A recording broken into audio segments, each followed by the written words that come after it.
Hi, good afternoon ladies and gents, episode 3 of the Christian A Show. Follow my blog and links below. The blog is how we got here and where we're going.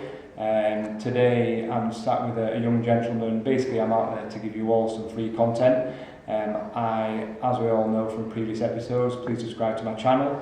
That I've bought a lot of property in the past, know quite a bit about the industry, got my own estate agency called FastMove. But I don't think there's enough information out there to help younger people who are either looking to rent a property or maybe look to purchasing a property. Obviously the first point of contact will be an estate agent, but I don't think there's enough estate agents out there saying, you know, come to us, we will help you, we will advise you. Not much on the internet, I've established that. So like I said, I've got a young gentleman here who's been kind enough, he wants to help, he wants to get onto the property ladder, and I'm willing to help him. So he's going to ask me some questions, do a bit of a Q&A session. I'll answer them, and hopefully we'll be able to get him into his property and we'll see the journey through for him. So, coming to rent a property, how do you go about starting that process? Okay mate, no problem. Who's renting the property? Me and the girlfriend. Right, so what you need to do is get from work, you sit down, okay? First point of call, powerful weapon, FastMove. Yeah. Have you heard of it? Yeah. Have you used it? Yeah. Okay, very easy to use platform. It's where if estate agents, and this is for the audience out there, if estate agents aren't on FastMove, they may as well not exist at the moment, until voice comes. Voice is huge. I spoke to you about voice. Yeah. We're creating something on a voice platform to hopefully compete with FastMove. Yeah. We're not here for that reason. Okay, so FastMove.co.uk. First point, for sale, for rent. You obviously want to go for rent. Yeah. So then that'll filter out and take away all the houses that are for sale. It's all a filtering process. You then look at the area. So we go postcode, region, village. Okay, type it in. Again, it'll bring up the relevant properties in the respective area that you've chosen. You can then filter it down to your budget. So how much you're willing to pay a month. Hugely important to everyone, how much disposable income they've got for the mortgage or for the rent. So between, for example, 400 and 450 quid a month. Alright? Again, it'll list the properties. Okay? It'll give you a bit about the property. You'll see some images, which are quite important. Some will be bad, depending on the agent. Some will be great, depending on the professional photography, whatever. It then tell you about the property. So how many bedrooms, garden. So I know you've got a dog. Yeah. So I'm presuming the garden's quite important. So you can let it out in the morning, go to the toilet, whatever. So all these kind of things.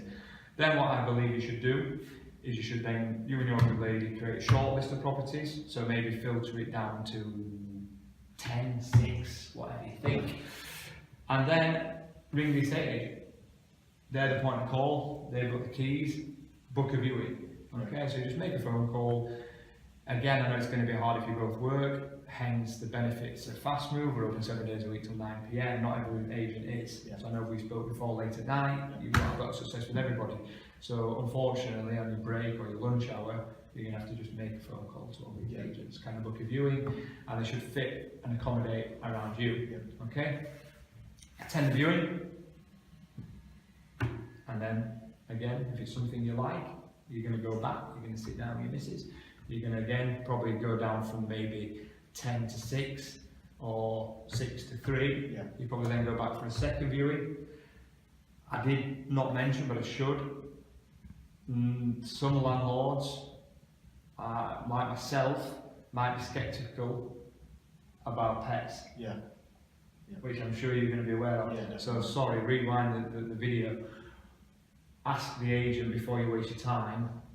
Pet friendly. Yeah, if the dog's a huge part of your life, you've got to decide how important it is. I'm sure it's very important from what you said before.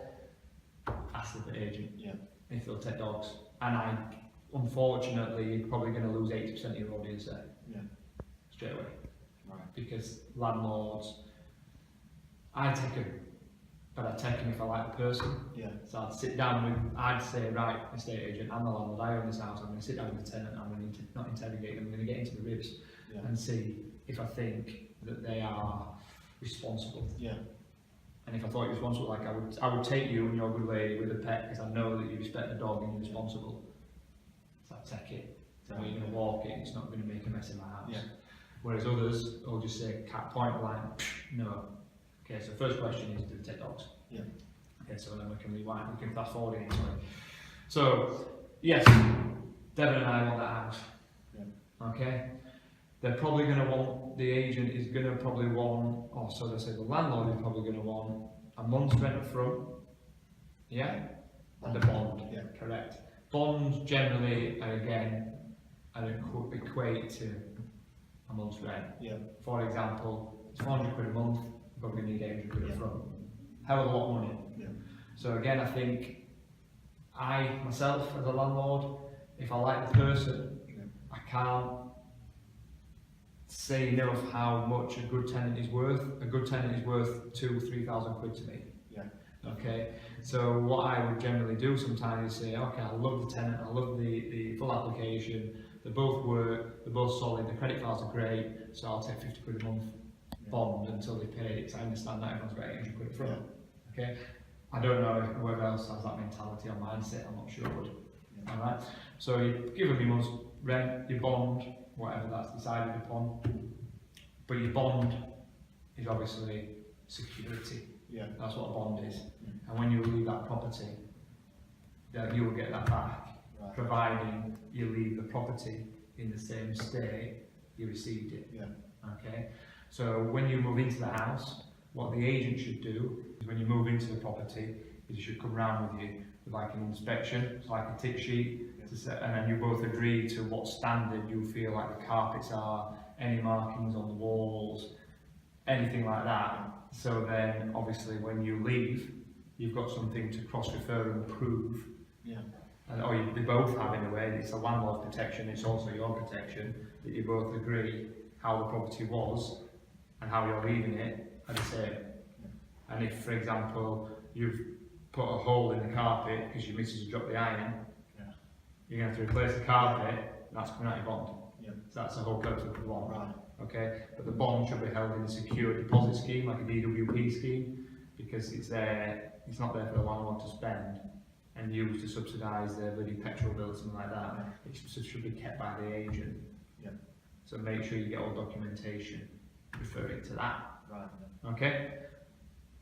Any questions? Go on. Hit me with As it. you've got your monthly payments, Yeah. but you can also, I've seen that you can have the monthly payments including bills as well.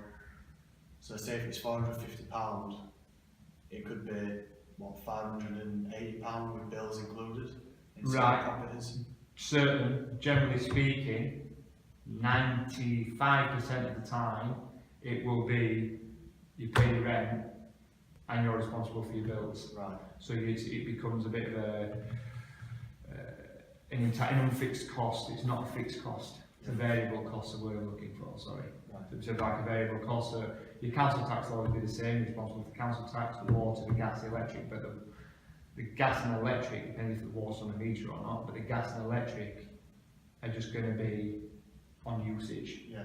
So I don't think many, because I don't go any of my houses on included bills, because I've got no idea Yeah. if you're going to leave the video lights on all day, Yeah. if you're going to leave your telly on all night, because your missus needs the telly on to help her sleep, like mine does, or something like that. Do you know what I mean? So generally speaking, it will be your rent, and then you'll be responsible for your bills. Right. Okay? Yeah. Anything else? You've also got like the period of when you're viewing the house, Yeah. and then you've also got like you viewed it, you want to go and have a look at the other one, but then you don't know. Say if you don't know what to choose, would the agent, although obviously the landlord, help you decide on what's best for you, or would it just be like? No, it's your decision. And what I thought I failed to mention, because I don't do it, is a lot of agents, and this is where it really becomes hard for tenants, I feel, especially if it's through an estate agent. You see, I manage my own properties, I don't use an estate agent. Yeah. Again, there's a reason why, because you have to generally go through an application process as the tenant. Right. So you've got to have a credit check, which is fine, I understand that, but you've got to pay for this yourself. Yeah. So it's like administration costs. So as well as your first month's rent and your bond, Administration fees. it might be 200 quid. So if your rent's 400 quid a month, you're going to spend 1,000 quid. Yeah.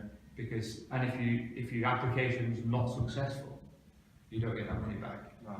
Okay, so you've got to go through an admin. So if the house is like a popular house in a popular area, there might be 10 applications, Yeah. and the landlord and the agent between them will sit down and look at everyone's circumstances, even maybe including income and stuff like that, and work out which is the strongest candidate. So that might leave you hanging dry. Yeah. and 200 quid's gone. Right. Okay, so it might also be wise to have a look in the, apart from Rightmove, which has obviously got a lot of property on there, but in Huddersfield, aren't you? Yeah. You're looking to stay in Huddersfield? No, we've not really got a set area. Really? Just having a look around, really. Down the back with that, mate. Yeah. So look at the local papers. So for example, Huddersfield Examiner, properties Thursday, Barnsley Chronicle, properties Friday.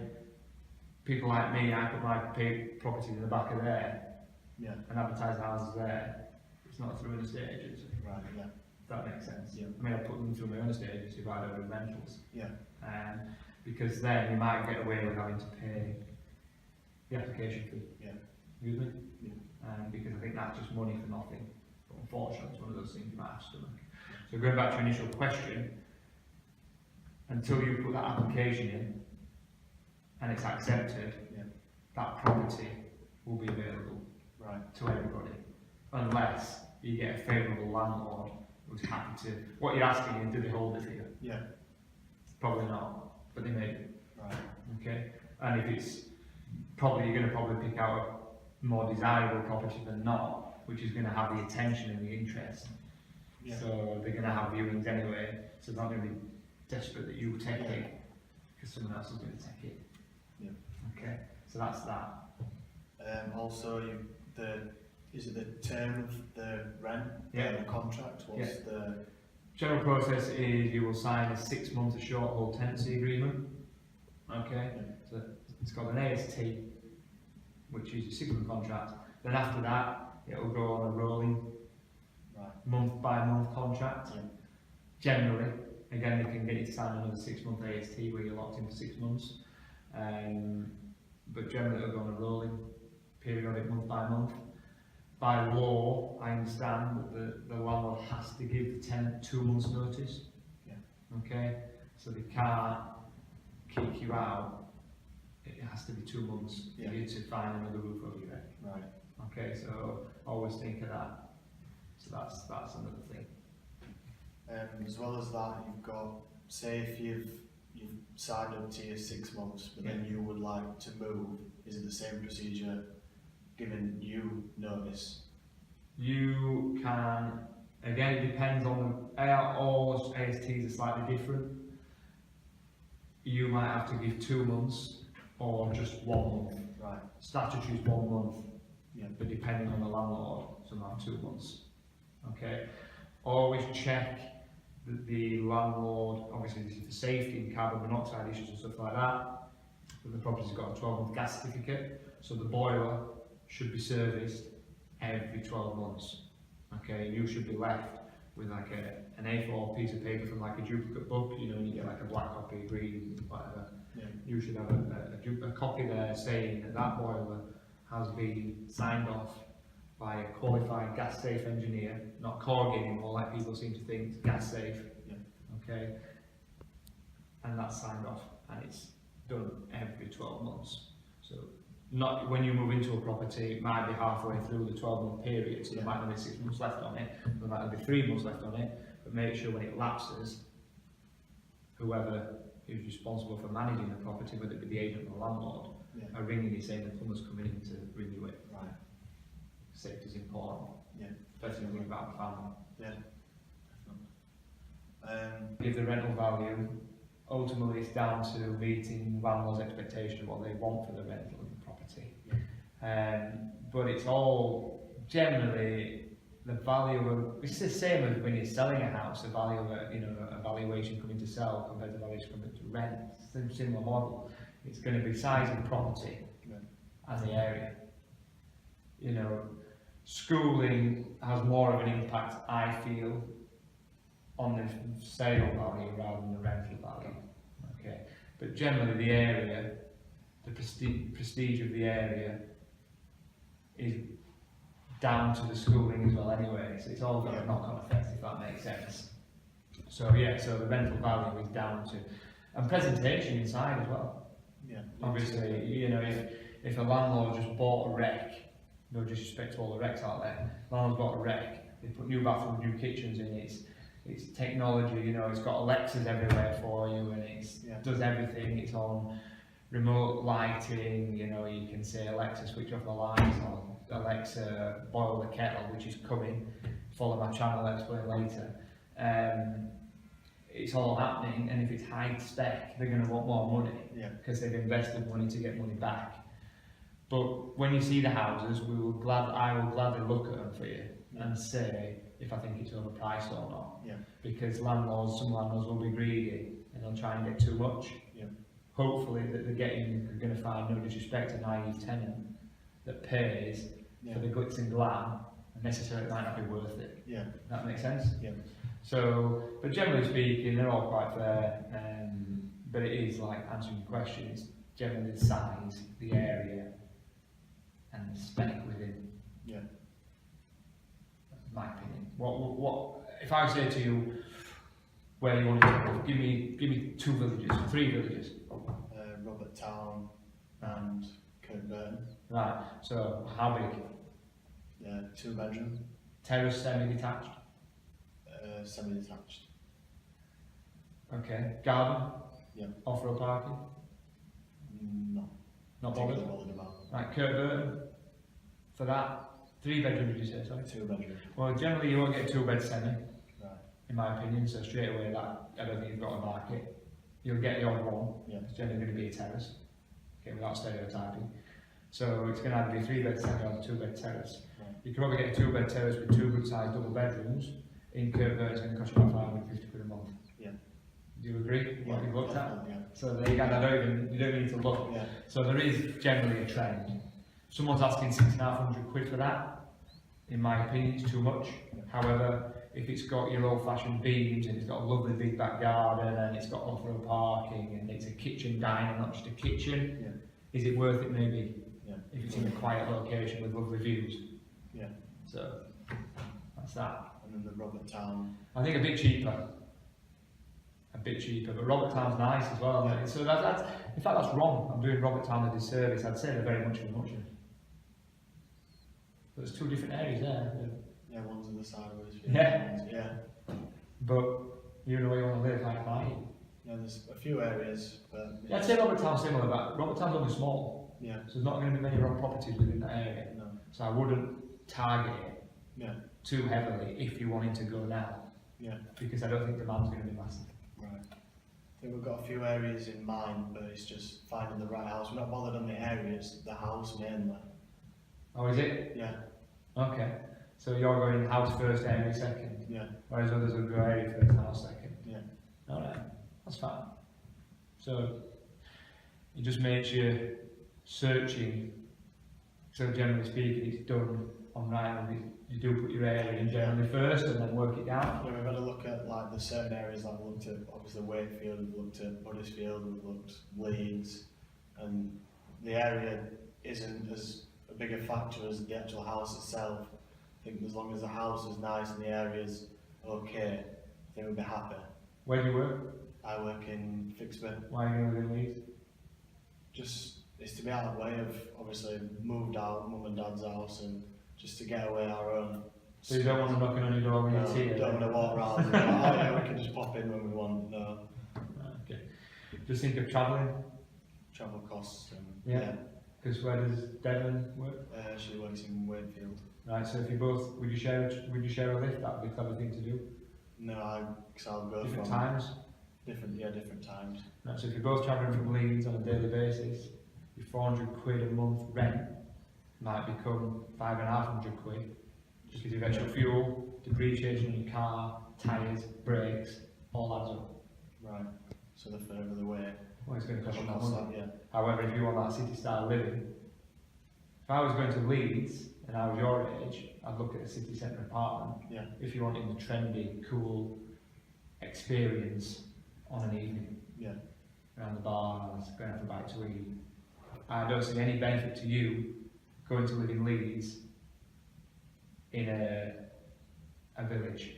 No. That makes sense? Yeah, just enjoy the nightlife as well. City life, and that's worth paying for. Yeah. That's experience at your age. Yeah.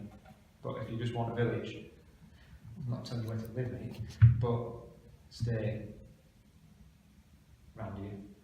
In my opinion, just tell them dad stay away. Simple as that. Yeah. Hit me with anything. Any more? Yeah, I think that's about it. Sure? Yeah. Right, so next step, you're on the treadmill, stay on it, don't get back off it, Yeah. because if you get back off it, we'll be coming back in a month's time and you'll be asking me these same questions. Yeah.